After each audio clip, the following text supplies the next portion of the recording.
Tom Fitton is the president of Judicial Watch. He's the author of A Republic Under Assault, and he joins us now. Tom, great to have you with us, sir. Hey, Vince, good to be with you. I just want to announce that I am not running for president. Thank you. Let me scratch that off. Hold up. Got it. All right. Thank you very much.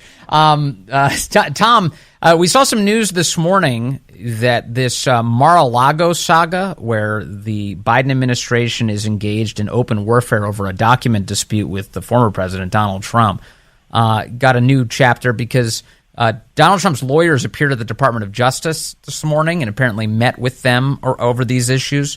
Somehow CBS News was tipped off to the fact that these Trump lawyers were all arriving. They had cameras waiting for them there. What do you make of this chapter?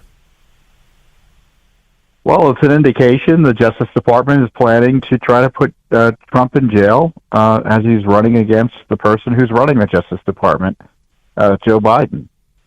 I mean, typically attorneys show up in these circumstances to try to convince senior officials that a prosecution isn't warranted.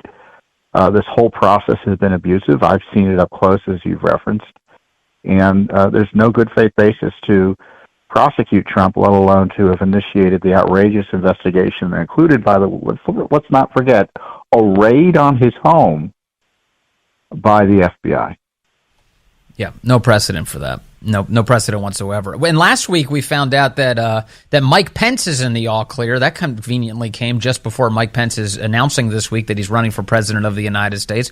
It's also convenient that Mike Pence was cleared because that means apparently vice presidents can get away with mishandling classified documents, but not the former president.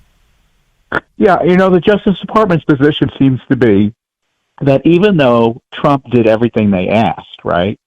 He gave them, there was a subpoena. He gave them records. There's a dispute about whether the search was sufficient or obstructed, but there's little doubt that there was anything other than anything what Trump wanted to do, which is to give them all the records they thought they had. But what they're really upset about is that Trump disputed their legal authority to harass them. And that's where I come in, because Judicial Watch had been highlighting this very issue publicly last year, and we haven't stopped yapping about it. That they changed their legal position as to record that a president has after they leave office. When we sought similar records from Bill Clinton, they told us to go jump in a lake. No one can second guess the president. They're presumed to be personal if they're in his custody after he leaves office. And all of that was changed to go after Trump. And so what do I get, and what does Judicial Watch get as a reward for highlighting this government corruption, highlighting this abuse and dishonesty targeting Trump? We get a nasty grand jury subpoena. Yeah, you got a grand jury subpoena, and that subpoena was delivered in the form of a knock on your door by FBI agents. Yeah, I am the head of Judicial Watch. It's the largest government watchdog group in the country, one of the most well-known groups in the world in this area of transparency and government accountability. And we've sued the Justice Department multiple times, and they sent FBI agents over to my home. I'm lying on the couch as I'm recovering from skin cancer surgery. And, no one wants to hear a knock on the door. But, if they're going to be doing this, they need to have a good reason to do it. And so they're responsible for the damage to my family, the damage to me, the pressure to Judicial Watch for no good end. It was harassment, pure and simple. And how do I know that? Because I went to the grand jury ultimately after harassing back and forth with DOJ attorneys, and there was no there. It was a political fishing expedition, as I've described it. It was like a 4-hour discussion on MSNBC.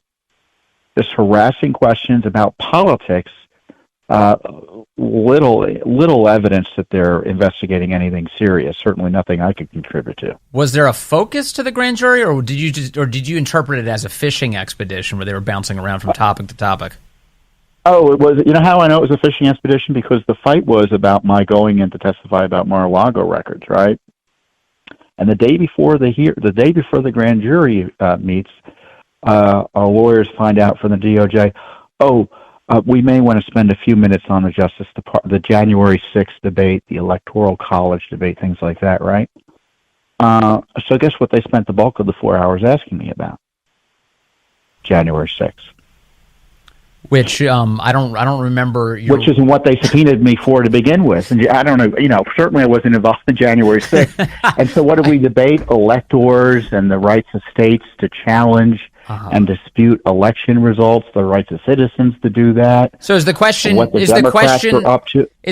does Tom Fitton, a non-lawyer, agree with this legal analysis about elections? Is that the question? The questions were geared towards discussions about the challenging and disputing of elections. And as I'm hearing these questions and debating the attorneys about them, by the way, there were 3 prosecutors questioning me. I thought, this is all First Amendment protected activity. Why am I being questioned in front of a grand jury about these political debates? Mm-hmm. I mean, I would get into debate with them. Well, the Democrats challenged an election in 1960, and they had an alternative slate of electors. And I said, well, that, evidently, I guess that's different if Republicans do it. I highlighted how Democrats were planning insurrection, civil unrest if Trump won in the summer of 2020. I guess they didn't pursue that evidence. It was all political gotcha and partisan anger directed at me, obviously, yes, but obviously at Trump world generally. So what it sounds like is a very high-stakes MSNBC debate, because it's not just, for the benefit of a television audience. You are actually arguing in front of a grand jury that has to make all sorts of momentous decisions. And Tom Fitton is basically the only person in the room who has an opportunity to offer a countervailing viewpoint. That's right. When you go into a grand jury, by the way, they offered initially that I could go in and give them a proffer as a witness, right?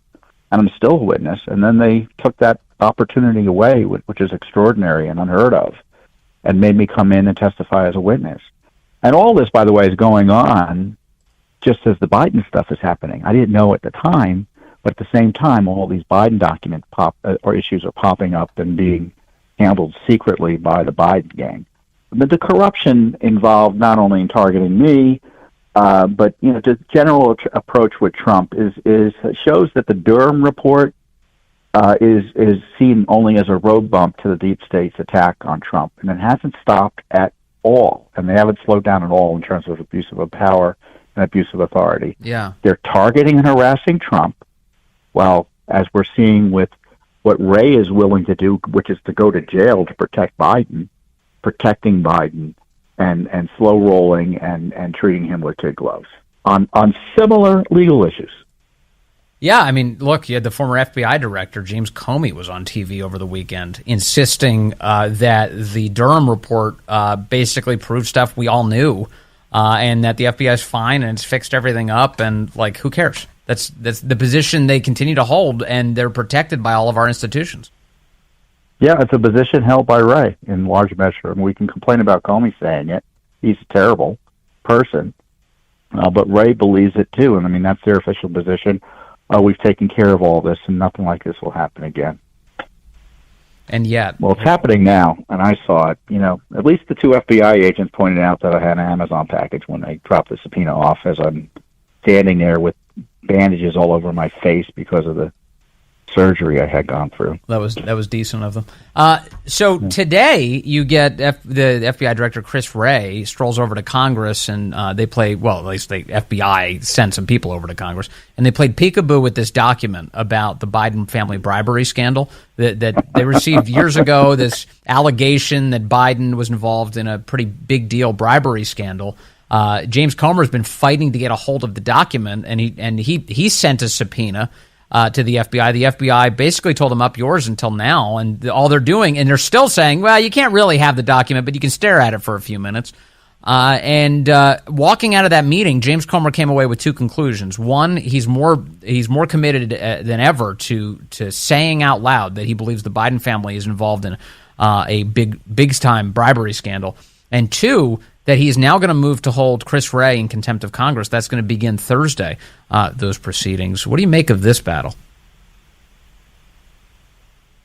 Well, I think one thing about what Comer said today is that the document is still being used, meaning they're still allegedly pursuing this.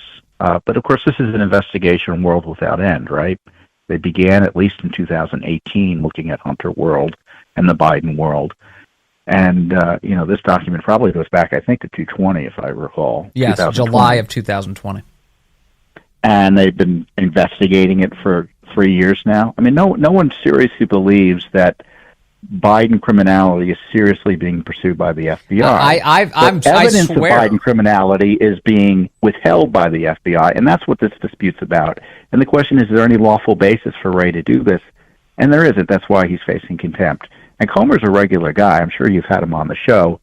And so he sees through this obstruction in a way the typical D.C. politician wouldn't, or at least the lawyer politicians, too many of which we have in this town. Well, you are in the business of revealing things the government doesn't want revealed. Anytime a government agency claims something is subject to an ongoing investigation, they usually say that as a means to conceal information from the public. So, yes, it's an ongoing investigation, which means we can't share any pertinent details with you. That's convenient.